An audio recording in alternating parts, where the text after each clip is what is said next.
Evening all. तो आज का मेरा जो एक वीडियो है वो एक इम्पॉर्टेंट सम से रिलेटेड है। तो आपके पास एक रोम्बस गिवन है, उस रोम्बस में आपको एक डायगोनल लेंथ कितना दिया है 55 सेंटीमीटर एंड आपको पेरीमीटर गिवन है और आपको फाइंड करना है, find the length of the diagonal and area of rhombus. तो ये दो चीजें जो है आपको फाइंड करनी है। तो आप कैसे फाइंड करोगे? सबसे पहले जो गिवन डेटा होता है उसको आपको एनालिसिस करना है। गिवन डेटा आपको क्या दिया है? Parameter of rhombus. तो यू नो पैरामीटर का मतलब क्या होता है? पैरामीटर का मतलब होता है sum of all side, sum of all side. तो यहाँ पर आप देखोगे, अगर मैं रोम्बस का पेरीमीटर का फॉर्मूला लगाती हूँ, perimeter of rhombus equal to, तो आप बोलोगे ऑल साइड को हम सम करते हैं but the standard formula is 4 into side. ये फॉर्मूला होता है हमारा पेरीमीटर ऑफ रोम्बस का। And perimeter of rhombus is given, कितना है perimeter of rhombus is 146 equal to 4 into side. So 146 divide by 4 equal to side. 4 1 जा 4, 4 3 जा 12, 2 आपने बस कैरी कर दिया तो यहाँ पर कितना आ जाएगा? 4 6 जा 24, पॉइंट लगा के 2 बचा आपका, आपने एक 0 दिया, 4 5 जा 20। तो आपका साइड यहाँ पर कितना आ गया? 36.5 सेंटीमीटर। तो ये तो आपकी आ गई साइड, यानी जो रोम्बस आपको गिवन था वहां पर आपको साइड मेंशन नहीं थी। एक साइड आपने निकाली कितनी?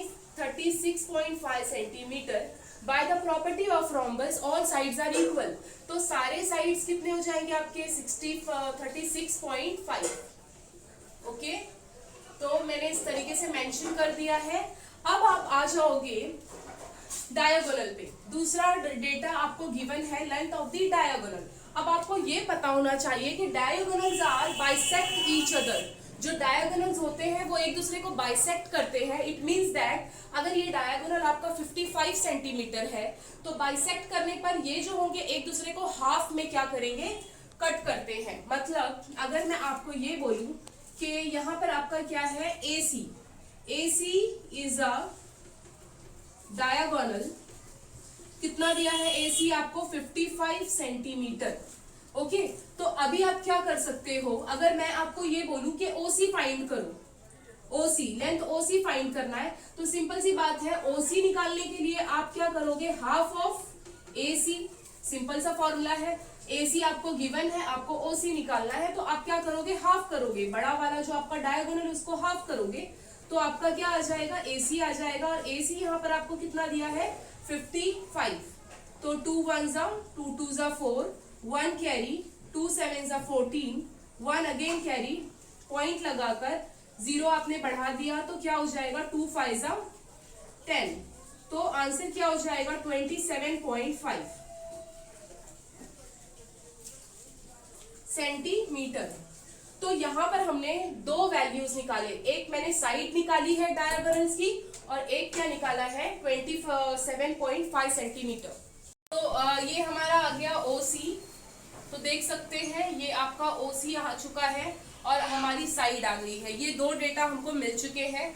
अब जो थर्ड डेटा हम यहाँ पर फाइंड करने वाले हैं, तो यहाँ पर सबसे पहले आप देखोगे अपने रोम्बस में हमें फाइंड ये करना है length of the other diagonal. देखिए एक डायगोनल ये था और दूसरा डायगोनल ये है। तो ये डायगोनल आप देख रहे हो, दूसरा डायगोनल आपका क्या है? DB, यानी आपको क्या फाइंड करना है? DB फाइंड करना है। तो आप कैसे फाइंड आउट करोगे? तो सबसे पहले आप इस ट्राइंगल को ले लो, क्योंकि आपको पता है जब diagonals bisect to each other तो यहाँ पर क्या बनाते हैं? 90 डिग्री बनाते हैं, यानी राइट एंगल ट्राइंगल बनाते हैं लोग। तो आपको यहाँ पर मेंशन करना है टेक एनी ट्राइंगल। तो मैंने यहाँ पर ट्राइंगल ले लिया है DOC। Triangle DOC is a right angle triangle, right angle triangle. अब देखो यहाँ पर मैंने 90 डिग्री खुद से नहीं लगाया है, क्योंकि जब हम रोम्बस में डायगोनल्स ड्रॉ करते हैं तो diagonals are perpendicular to each other. तो यहाँ पर इस तरीके से सिंबल बनता है राइट एंगल ट्राइंगल का। तो अब क्या होगा? जब राइट एंगल ट्राइंगल बन रहा है ये वाला पार्ट और ये भी पार्ट बनेगा, ईच एंड एवरी पार्ट बनने वाला है, तो मैंने ये पार्ट को लिया है। तो यहाँ पर आप कौन सा फॉर्मूला अप्लाई कर सकते हो? Pythagoras formula. तो now apply by Pythagoras theorem. Pythagoras theorem. Pythagoras theorem क्या कहता है, क्या है, व्हाट इज पाइथागोरस थ्योरम? ये 90 डिग्री है, तो 90 डिग्री के सामने वाले साइड को हम बोलते हैं हाइपोटेनियस। तो हाइपोटेनियस हमारा क्या है, डीसी स्क्वायर इक्वल टू, ये फर्स्ट साइड हमारी क्या है, डीओ स्क्वायर, प्लस ये हमारी तीसरी साइड क्या है, OC square. This is a Pythagoras theorem, hypotenuse side 1 and side 2। अब यहाँ पर देखते हैं डीसी ऑलरेडी हमने फाइंड किया है 36.5 square equal to OD. OD हमें फाइंड करना है, तो right OD square is as it is, and OC, OC अभी हमने निकाला है, ओसी कितना है 27.5 सेंटीमीटर। ओके, तो अब आपको समझ में आ ही गया होगा मैंने साइड और ओसी मैंने क्यों फाइंड किया था, क्योंकि जब मैं दूसरा डायगोनल फाइंड करूंगी तो मुझे ये दोनों की रिक्वायरमेंट होगी। अब क्या हो जाएगा, हमें ओडी फाइंड करना है, तो डीओ स्क्वायर को हम ऐसे ही ले लेते हैं, यहाँ पर आता है आपका 36.5 दी होल स्क्वायर माइनस ये जो डेटा है इसको मैं यहाँ पर लेती हूँ, तो ये माइनस में आ जाएगा 27.5 स्क्वायर। अब देखो अगर आप इसका स्क्वायर लोगे, इसका स्क्वायर लोगे तो ये थोड़ा सा लेंदी हो जाएगा, तो हमें यहाँ पर हम ये फॉर्मूला यूज कर सकते हैं, ए स्क्वायर माइनस बी स्क्वायर क्या होगा, ए माइनस बी और ए प्लस बी। तो ये फॉर्मूला आपने 8th स्टैंडर्ड में पढ़ा ही होगा। तो चलो अभी हम ये फॉर्मूला अप्लाई करते हैं, तो ये फॉर्मूला अप्लाई करोगे तो 36.5 minus 27.5 bracket 36.5 plus 27.5 equal to OD या डीओ स्क्वायर। अब अगर आप ये दोनों का ऑपरेशन करोगे यानी इनका सब्ट्रैक्शन करोगे तो आंसर आएगा 9.0। Okay, and 9.0 is 9 because point के बाद का जीरो का कोई मीनिंग नहीं होगा। एंड ये दोनों को अगर आप ऐड करते हो तो ऐड कर लेते हैं हम 36.5 27.5, तो ये हो जाएगा, तो इसको माइनस करने पर आपका आंसर आएगा 9.0 एंड ये दोनों को जब आप प्लस करोगे तो इसका आंसर आएगा 64.0 इक्वल टू डीओ स्क्वायर। अब 9.0 का मतलब 9 as it is because point के बाद का जीरो कोई मतलब नहीं होता, इनटू ये आपका क्या है 64.0, तो आप डायरेक्टली लिखो 64।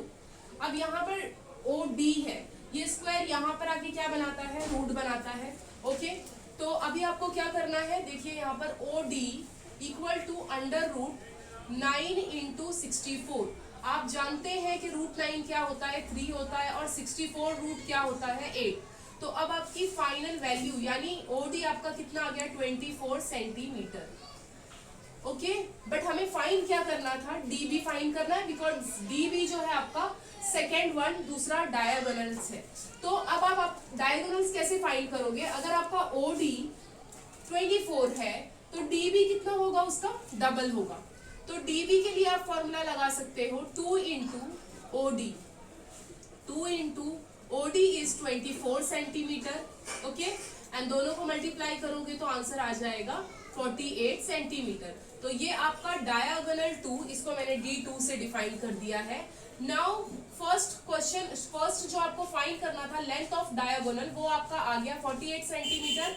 Now you have to find area of the rhombus. तो एरिया ऑफ द रोम्बस का फॉर्मूला होता है area of rhombus equal to 1/2 D1 D2। D1 is our first diagonal, D2 is the second diagonal। 1/2 D1 आपका पहला diagonal क्या था 55 into D2, D2 मैंने अभी फाइंड किया है, सेकेंड डायगोनल इज 48। कैंसिल कर दो तो ये आ जाएगा आपका 24। तो आप 55 इंटू 24, आंसर आपको कुछ मिलेगा 1320 सेंटीमीटर स्क्वायर। आप इसको मल्टीप्लाई करके चेक कर लो। ओके, तो this is the area of rhombus. Okay, this is your final answer. Again हम एक बार रिकैप कर लेते हैं।